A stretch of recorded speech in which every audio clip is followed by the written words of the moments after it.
Mister maths நண்பர்கள் அனைவருக்கும் வணக்கம். உங்களுடன் இருப்பது செல்வம். இன்றைக்கி நம்ம 8ஆம் வகுப்பில் இருக்கக்கூடிய ஒளியியல் பாடம் பார்க்க போகிறோம். சரிங்களா, இது ரொம்ப இம்பார்ட்டண்டான பாடம். வாங்க நம்ம பாடத்துக்குள்ளே போகலாம். ஃபஸ்ட்டு வந்து பார்த்தோன்னா ஒளி உருவாதல். சரிங்களா, என்ன படம் பார்க்க போகிறோம்னா ஒளியியல். சரிங்களா, ஒளியியலில் ஃபஸ்ட்டு ஒளி உருவாதல். இந்த ஒளிங்கிறது என்னது? சவுண்டு. சரிங்களா, முன்ன பார்த்த ஒளி வந்து லைட்டு, இது வந்து அது சவுண்டை பற்றி நம்ம படிக்கக்கூடியது. சரிங்களா, ஒளி எப்படி உண்டாகுதுன்னு பார்த்தோன்னா என்னது? ஒரு பொருளானது அதிர்வுக்கு உட்படுத்தும் பொழுது அங்கே என்னது? ஒளி உண்டாகுதுன்னு சொல்லுவோம். சரிங்களா, இரைச்சல் சத்தம் எல்லாமே என்னது? நம்ம ஒளின்னு தான் சொல்லுவோம். அதிர்வு அப்படிங்கிறதா ஒன்றும் கிடையாது. என்னது? ஒரு பொருளானது முன்னும் பின்னுமாக இயங்கக்கூடிய இயக்கம் தான் என்னது? அதிர்வுன்னு சொல்லுவோம். சரிங்களா, அடுத்து பாருங்கள், ஒளி வந்து பார்த்தோன்னா பரவுதல். ஒளி பரவுதலுக்கு வந்து பார்த்தோன்னா நமக்கு கண்டிப்பாக ஊடகமானது தேவை. சரிங்களா, இப்போ இது நம்ம அந்த ஒளி பார்க்கும்போது என்ன பார்த்தோம்? ஊடகமானது தேவையில்லைன்னு சொல்லி பார்த்தோம். ஆனால் இந்த சவுண்டுக்கு என்னது? ஊடகமானது தேவை. சரிங்களா, ஊடகம்னா இது மாதிரி காற்று, நீர், இந்த மாதிரி இதை ஏதாவது வந்து ஒரு ஊடகமானது தேவை. சரிங்களா, இது வந்து பார்த்தோன்னா ஒரு வகையான ஆற்றல். இது பரவுவதற்கு ஊடகம் தேவைன்னு சொல்லியிருப்பாங்க. அடுத்து பார்த்தோம்னா ஒளியானது என்னது? திடப்பொருள், திரவம், வாயின்னு சொல்லி எல்லாத்துலேயுமே பயணிக்கும். பட் ஆனால் அதில் பயணிக்கக்கூடிய வேகமானது எப்படி இருக்கும்? திண்மத்தில் அதிகமாகவும் திரவத்தில் வந்து பார்த்தோன்னா குறைவாகவும், வாயுக்கள் வந்து அதை விட குறைவாகவும் இருக்குன்னு சொல்லியிருப்பாங்க. சரிங்களா, ஸோ அப்போ இந்த ஒளியானது எதில் தான் அதிகமாக பரவும்? திடப்பொருள்களை தான் அதிகமாக பரவும்னு சொல்லியிருப்பாங்க. சரிங்களா, வேகமாக பரவக்கூடியது. அடுத்து பாருங்கள், தாமஸ் ஆல்வா எடிசன் 1877ஆம் ஆண்டு ஒளிப்பதிவு சாதனத்தை கண்டுபிடித்தார். இதன் மூலம் பதிவு செய்யப்பட்ட ஒளியை மீண்டும் கேட்க முடியும். சரிங்களா, ரெக்கார்டர் வந்து பார்த்தோன்னா கண்டுபிடிச்சிருக்காரு. சரிங்களா, கண்டுபிடிச்ச யாருன்னு பார்த்தோன்னா தாமஸ் ஆல்வா எடிசன். அடுத்து வந்து பார்த்தோன்னா ஒளியினுடைய வேகத்தை வந்து பார்த்தோம்னா என்னது குறிக்கிற சமன்பாடு ஒன்று கொடுத்துருக்காங்க. v = n lambda. சரிங்களா, இதில் விங்கிறது திசை வேகம், n அப்படிங்கிறது என்னது? அதிர்வெண், லாம்டா அப்படிங்கிறது அலைநீளம். சரிங்களா, ஸோ இதுதான் சொல்லியிருக்காங்க. இதில் லாம்டா அப்படிங்கிறது என்னது? அலைநீளம்னு சொல்லியிருக்காங்க. அடுத்து வந்து பார்த்தோம்னா ஒளியானது வெப்பநிலை, அழுத்தம், ஈரப்பதம் இது போன்ற பண்புகளில் வந்து பார்த்தோம்னா பொறுத்து மாறுபடுன்னு சொல்லியிருக்காங்க. உதாரணத்துக்கு வந்து பார்த்தோன்னா வெப்பநிலை வந்து 0 டிகிரி செல்சியஸில் இருக்கும்போது காற்றில் அதனுடைய ஒளியினுடைய திசை வேகமானது 331 மீட்டர் செகண்டாக இருக்குது. இதுவே வந்து பார்த்தோன்னா 22 டிகிரி செல்சியஸில் எப்படி இருக்குது? 344 மீட்டர் செகண்ட் இன்னர்ஸாக இருக்குது. சரிங்களா, ஸோ அப்போ வந்து பார்த்தோன்னா நமக்கு என்னது? வெப்பநிலையை பொறுத்து நமக்கு திசை வேகமானது மாறுதுன்னு சொல்லியிருக்காங்க. ஒளியினுடைய திசை வேகமானது மாறுது. சரிங்களா, அது பார்த்தோம்னா ஒரு அட்டவணை கொடுத்துருக்காங்க. இதில் என்னது? வெப்பநிலையை பொறுத்து வந்து எப்படிலாம் வந்து ஒளியினுடைய திசைவேகம் இருக்குன்னு சொல்லியிருக்காங்க. இதில் வந்து நீங்கள் வந்து பார்த்தோம்னா துரும்பிடிக்காத எஃகு, இரும்பு, கடல் நீர், ஆக்சிஜன். சரிங்களா, இதுக்கு மட்டுமாவது நீங்கள் அதனுடைய வேகத்தை படித்து வச்சுக்கிங்க. அடுத்தது ஒரு அதிர்வெண் மலையை கொண்டு வந்து பார்த்தோன்னா என்னது? அதிர்வெண் இசைக்கவையை கொண்டு வந்து பார்த்தோன்னா நமக்கு வந்து ஒளியினுடைய பரவலை விளக்கியிருப்பாங்க. சரிங்களா, அலைப்பரவலை விளக்கியிருப்பாங்க. ஒளியானது எப்பயுமே நெட்டலையில் பரவுன்ற மாதிரி சொல்லுவாங்க. சரிங்களா, ஸோ பாருங்கள், இந்த இசைக்கவை வந்து பார்த்தோன்னா வசிக்கும் பொழுது வந்து பார்த்தோன்னா உருவாகக்கூடிய ஒளி அலைகளானது எப்படி இருக்குது? நெருக்கமாகவும் நெகிழ்வாகவும் வந்து பார்த்தோன்னா மாறி மாறி இருக்கும். ஸோ இதை தான் வந்து நம்ம என்னென்னு சொல்கிறோம்? அதாவது கம்ப்ரஷன், ரெசிஸ்டன்ஸ் சொல்லுவாங்க. சரிங்களா, சீனா கம்ப்ரஷன், ஆர்னா ரெசிஸ்டன்ஸ். சரிங்களா, நெருக்கம், நெகிழ்வுன்னு சொல்லி மாறி மாறி அமையும். ஸோ இந்த மாதிரி அமையும் பொழுது நமக்கு என்னது? அலையானது வந்து ஒளியானது அலை வடிவில் பரவுதுன்னு சொல்லலாம். சரிங்களா, நமக்கு வந்து இந்த ஒளியானது இதில் நெட்டலை வடிவில் பரவுன்னு சொல்லியிருப்பாங்க. அடுத்து பாருங்கள், அலை அப்படின்னா என்னென்னு வரையறை கொடுத்துருக்காங்க. ஒரு ஊடகத்தின் துகள் அது நடுநிலை புள்ளியிலிருந்து தொடர்ச்சியாக அதிர்வுறுதல் அந்த ஊடகத்தில் பரவக்கூடிய இயக்கம் என்னது? இயந்திர அலைன்னு சொல்லுவோம். துகளின் இந்த தொடர்ச்சியான அதிர்வு பிற துகள்களுக்கும் பரவும். சரிங்களா, அதாவது ஆற்றல் ஒரு துகளிலிருந்து மற்றொரு துகளுக்கு வந்து எப்படி அளவு இடத்துல கடத்தப்படும் சொல்லியிருக்காங்க.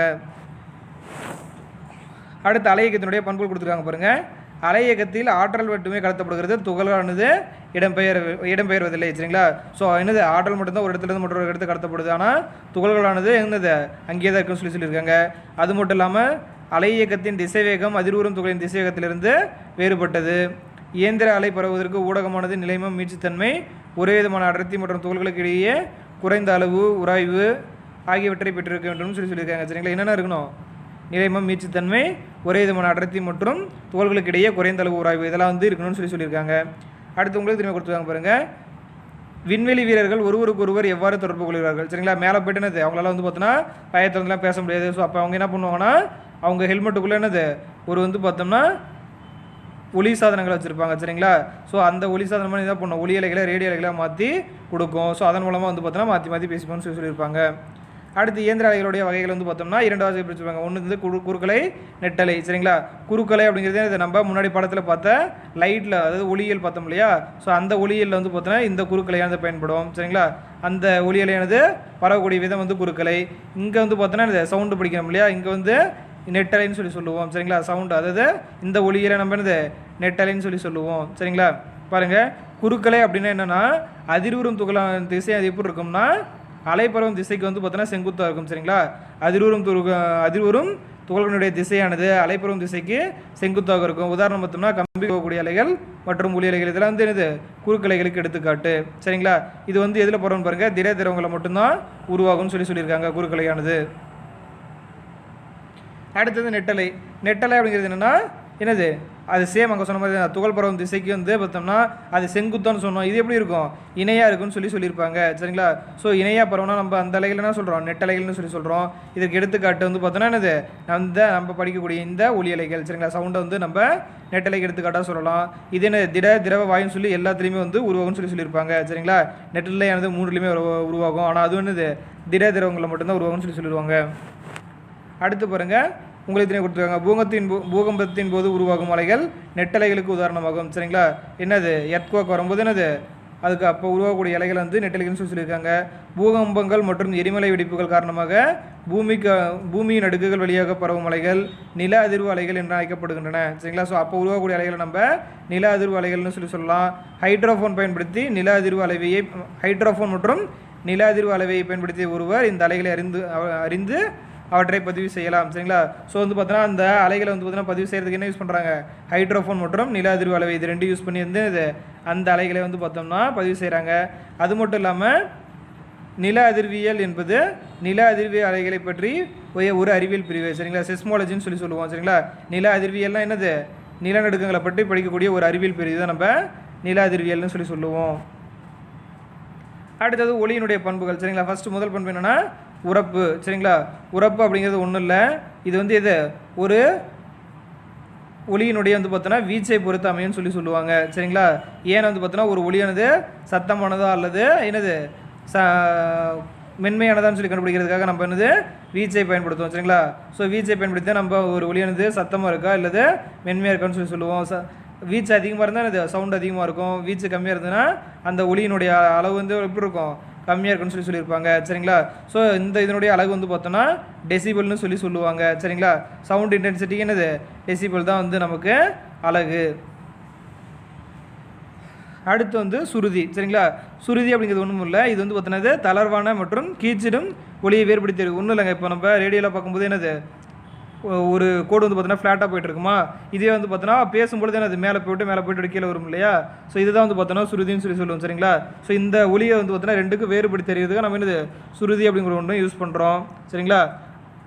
அடுத்து பாருங்கள், அதிக சுருதி ஒலிக்கு மென்மையாக கொடுக்கறது. சரிங்களா? அதிக சுருதி ஒலிக்கு மென்மை கொடுக்கறது. எடுத்துக்காட்டு விசில், மணி, புல்லாங்குழல், வயலில் இது ஆகியவற்றால் உருவாக்கக்கூடியது என்னது அதிக சுருதி கொண்ட ஒலிகளாகும். சரிங்களா? அதிக சுருதி கொண்ட ஒலியானது நமக்கு மென்மையாக இருக்குன்னு சொல்லியிருக்காங்க.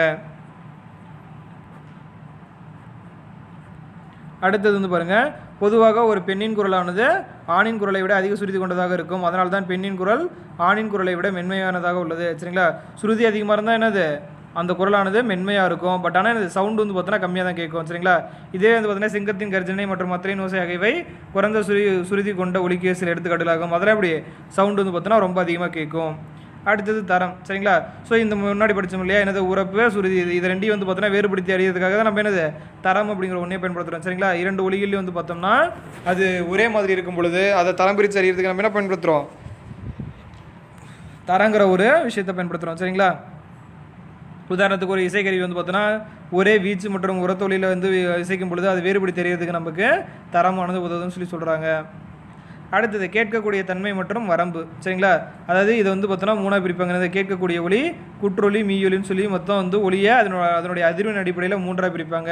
ஃபஸ்ட்டு அதில் வந்து பார்த்தோன்னா கேட்கக்கூடிய ஒளி. சரிங்களா?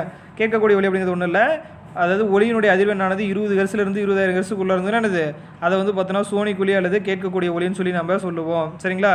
ஸோ இதனால் வந்து பார்த்தோம்னா இந்த அதிர்வெண்ணுக்கூடிய ஒளிகளை மட்டும்தான் என்னது மனிதர்களாக கேட்க முடியும். இதுக்கு கம்மியாகவோ அதிகமாக போனாலும் மனிதர்களால் கேட்க முடியாதுன்னு சொல்லியிருப்பாங்க. சரிங்களா?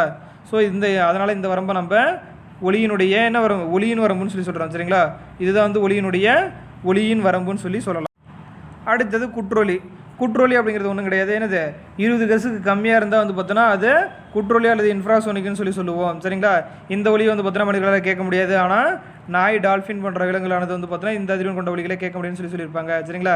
இது எங்கெல்லாம் யூஸ் ஆகுதுன்னு பார்த்தோம்னா கண்காணிப்பு அமைப்பில் பயன்படுகிறது. அதே மாதிரி மனித இதயத்தினுடைய அமைப்பு அறிய வந்து பார்த்தோன்னா இந்த குற்றொலியானது பயன்படுகிறது. அடுத்தது மீயொலி. மீயொலி அப்படிங்கிறது வந்து என்னது 20,000 ஹெர்ட்ஸுக்கு அதிகமாக இருக்கக்கூடிய அதிர்வெண் கொண்ட ஒலிகளை நம்ம மீயொலிகள்னு சொல்லுவோம். இது வந்து எதால் கேட்க முடியும்னு பார்த்தோன்னா வவ்வால், நாய், டால்ஃபின் இந்த மாதிரியான விலங்குகளால் வந்து பார்த்தோன்னா இந்த மீயொலியிலே கேட்க முடியும்னு சொல்லியிருப்பாங்க சரிங்களா. இது எங்கெல்லாம் பயன்படுதுன்னு பார்த்தோம்னா சோனோகிராம் போன்ற மருத்துவ பயன்பாடுகளில் பயன்படுது. அது மட்டும் இல்லாமல் சோனார் அமைப்பில் வந்து என்னது கடலோட ஆழத்தை கண்டறியவும், அது மட்டும் இல்லாமல் அது எவ்வளவு தூரத்தில் இருக்குன்னு சொல்லி பொருளானது எவ்வளோ தூரத்தில் இருக்குன்னு சொல்லி பார்க்குறதுக்கு என்னது பயன்படுதுன்னு சொல்லியிருப்பாங்க. அது மட்டும் இல்லாமல் நீர்மூழ்கி கப்பல்களை கண்டறியவும் பயன்படுதுன்னு சொல்கிறாங்க. வேறு பாருங்கள், பாத்திரம் கழுவும் இயந்திரங்களிலும் இந்த ஒலி பயன்படுத்தப்படுகிறது. மீயொலியின் மற்றொரு முக்கியமான பயன்பாடு கேல்டன் விசில் சரிங்களா. இந்த விசில் மனித செவிக்கு புலப்படாது, ஆனால் அதை நாய்களால் கேட்க முடியும். ஸோ வந்து என்னது நாயை வந்து பார்த்தோன்னா அதுக்கு ட்ரெயின் பண்ணுறதுக்கு இந்த மீயொலி யூஸ் பண்ணிக்கிறாங்க. அடுத்தது உங்களுக்கு தெரிய கொடுத்துருக்காங்க பாருங்கள்.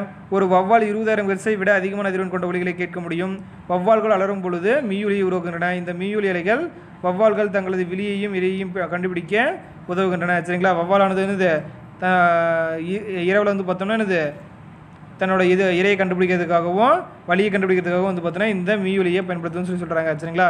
இங்கிலீஷில் அல்ட்ராசோனிக் வேவ்னு சொல்லுவோம் இந்த மீயொலியை. அடுத்தது இசைக்கருவிகள் சரிங்களா. நம்ம அது என்னது நம்ம காதுகளுக்கு வந்து பார்த்தோம்னா இனிமையான ஒளியை தரக்கூடியது எல்லாமே நம்ம என்ன சொல்லுவோம் இசைன்னு சொல்லுவோம் சரிங்களா. இந்த இசைக்கருவிகளை 4 வகையாக பிரிச்சிருப்பாங்க. காற்று கருவிகள், நாணல் கருவிகள், கம்பி கருவிகள், தாளவத்தியங்கள்னு சொல்லி சரிங்களா. ஃபஸ்ட்டு காற்று கருவிகள். காற்று கருவிகள் என்னது ஊதுறது மூலமாக வந்து பார்த்தோன்னா நமக்கு இசை வெளிப்படுத்தினா அது என்னது காற்று கருவிகள்னு சொல்லுவோம் சரிங்களா. இது என்னது காற்றின் அதிர்வுகளால் ஒளி உண்டாகக்கூடியது. வெற்றுக்குழாயில் வந்து பார்த்தோன்னா காற்றின் அதிர்வுகளால் என்ன பண்ணும் ஒளியானது உண்டாகும். ஸோ அது மாதிரி இருக்கக்கூடியதை நம்ம காற்று கருவிகள்னு சொல்கிறோம். இதனுடைய காற்று தம்பத்தினுடைய நீளத்தை மாற்றும் பொழுது நமக்கு என்னது அதனுடைய கருவியினுடைய இசையானது வந்து பார்த்தோன்னா அதுக்கேற்ற மாதிரி அதனுடைய அதிர்வெண் சேஞ்ச் ஆகும். ஸோ அதுக்கேற்ற மாதிரி இசையானது மாறும்னு சொல்லியிருப்பாங்க. எடுத்துக்காட்டு எக்காலம், புல்லாங்குழல், ஜெனாய் மற்றும் சாக்ஸோஃபோன்லாம் என்னது காற்று கருவிகளுக்கு எடுத்துக்காட்டு. அடுத்தது நாணல் கருவிகள். நாணல் கருவிகள்ங்கிறது ஒன்றும் இல்லை, அதில் வந்து பார்த்தோன்னா ஒரு நாணல் காணப்படும் சரிங்களா. ஸோ வந்து பார்த்தோன்னா நம்ம கிட்டார்லாம் பார்த்தோம்னா என்னது அதில் வந்து பார்த்தோம்னா வரியாக நரம்புகள் மாதிரி இருக்கும் இல்லையா. ஸோ அதை தான் நாணல்னு சொல்கிறாங்க. ஸோ என்னது ஊதும் போது வந்து பார்த்தோன்னா அந்த காற்றின் காரணமாக வந்து அந்த கருவியில் உள்ள நாணலானது வந்து பார்த்தோன்னா அதிர்வுக்கு உட்படும். ஸோ அதன் மூலமாக என்னது அது வந்து பார்த்தோன்னா ஒளியை உண்டாக்கும் சரிங்களா. ஸோ நாணல் கருவிகளுக்கு எடுத்துக்காட்டு பார்த்தோன்னா ஹார்மோனியம், வாய்சை கருவி, இதெல்லாம் வந்து இந்த மவுத் ஆர்கன்னு சொல்லுவோம் இல்லையா. இந்த படையப்பா படத்தில் கூட வந்து என்னது ரஜினிகாந்த் வாசிப்பார் இல்லை மவுத் ஆர்கன் சரிங்களா, அதை தான் சொல்கிறாங்க சரிங்களா. அடுத்தது கம்பி கருவிகள்.